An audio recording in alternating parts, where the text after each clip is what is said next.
Hey, good morning, everyone. My name is Bethany Wilkes, and I'm the Deputy University Librarian at Hong Kong Baptist University, and I'm a member of the IADL Special Interest Group on Leadership.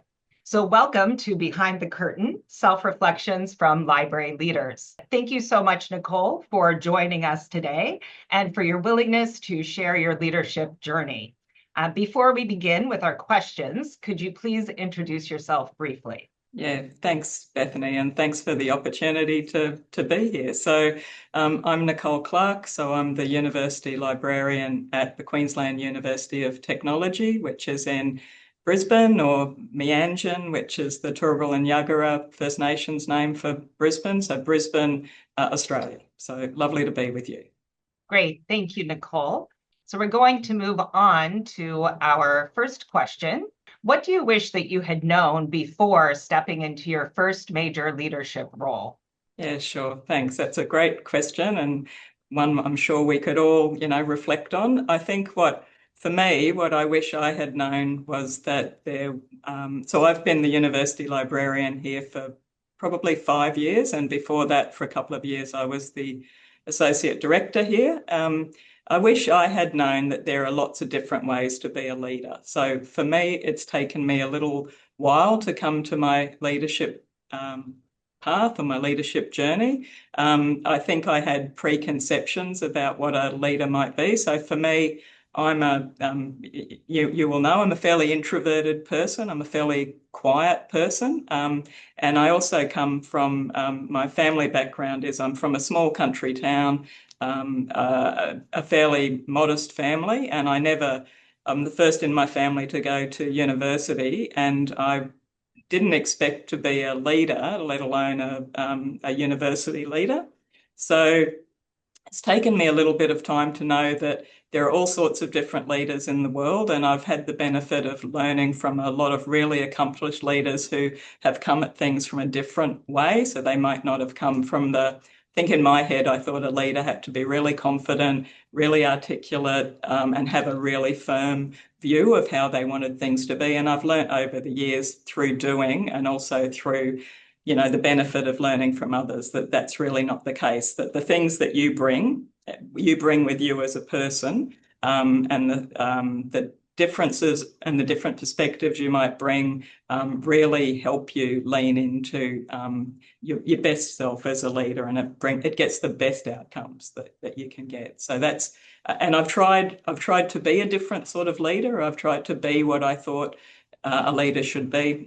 So I would say, yeah, that's what I wish I had known. I have much more confidence now in the way that I lead. All right, let's move on to the next question.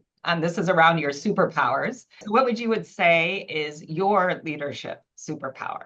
Yeah, I think for me, it sort of builds on what I said, when I introduced myself. I think I'm naturally I'm a considered person, and I think I'm naturally a fairly inclusive leader. So, and to me, what that looks like is um, I know that everyone comes with their own perspective. I know that I don't have all the answers to something, and I know to listen and be alert to the things that, staff and teams and people around me might be letting me know. And so I think that's just a natural thing that is part of the way that I am in the world. My grandmother used to say to me, she was a very sensible woman, and she would say, you have two ears and one mouth for a reason.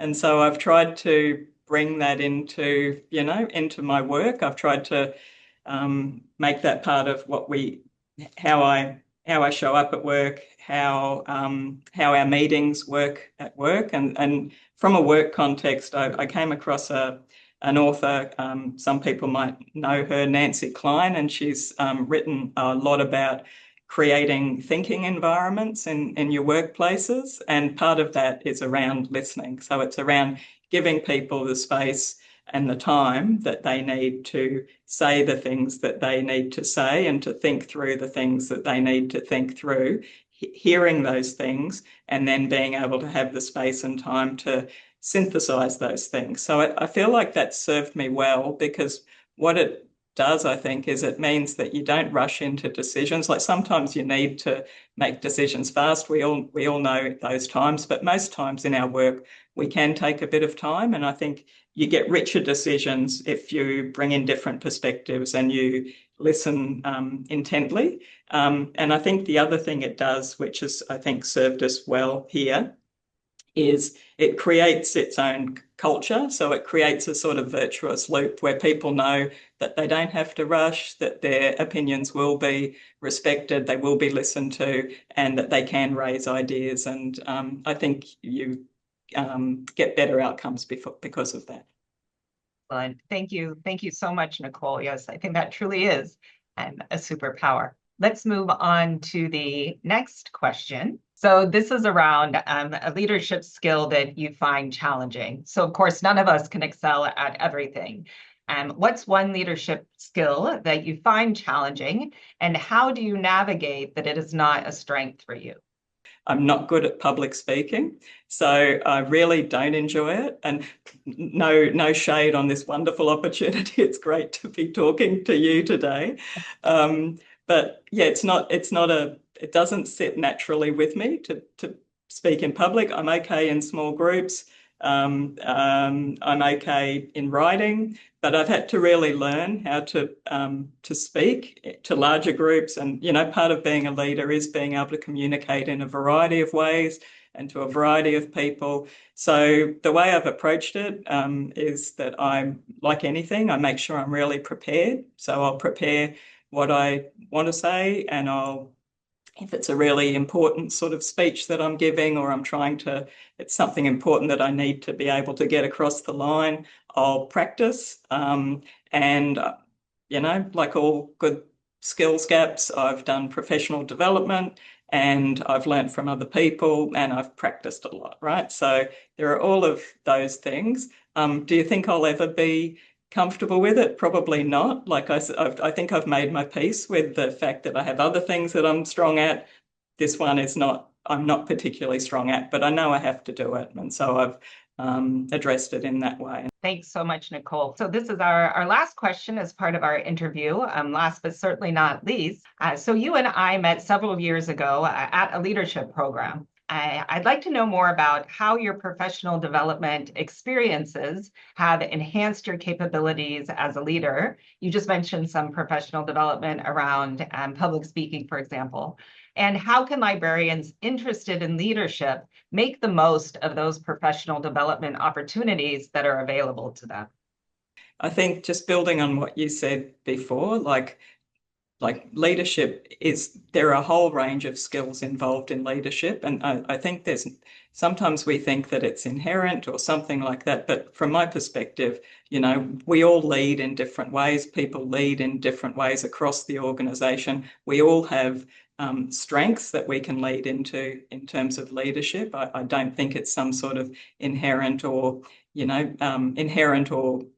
unusual quality. I do think it's part of being human. And so, I've really benefited from lots of professional development opportunities. And I think if you're wanting to grow your leadership skills, there's a whole host of ways that you can do that. And that might be through, smaller things or smaller amounts of time or smaller commitments that might be in-house opportunities at your institution. I know I've benefited from that. I like to read, so I suspect a lot of us like to read. So I've read a lot of different leadership books. I've also, I think there are a whole lot of free online types of credible sources that you can go to perhaps, delve into your personality strengths or your leadership style, those sorts of things. There are a whole lot of credible sites out there. I think the other thing I'd say is I've really benefited from mentoring, so from being a mentee and from being a mentor. And I think take the opportunities that might present themselves in those contexts, or if you think you see someone who you think, oh, I really like their style, I like the way they think, that resonates with me. I think, have approach people. Like people are, in my experience, people are very generous with their willingness to be a mentor. The other thing I'd say is like, communities of practice and special interest groups like this one are a really fantastic way to make contacts, to learn from others, and to grow your skills. And I think probably the last thing I would say is wherever possible, and I know it's not always practical because we've all got different things happening in our lives, but say yes to opportunities more than you say no, if it's possible, even if you're a little bit reluctant, or you think you might not be ready for something, or if you've got any interest in, learning more about something, or you've got a bit of an inkling, or someone has said, I think you'd be really good at that, I'd say lean into it and say yes. It's certainly been something I've tried to do, and it's probably done it by accident, but it's worked well for me. Thank you so much, Nicole. Those are some really thoughtful insights that I think a lot of people will benefit from, not only your answers to that last question, but to the interview overall. So thank you so much again for participating in the interview today. We really appreciate learning from you. Thank you so much.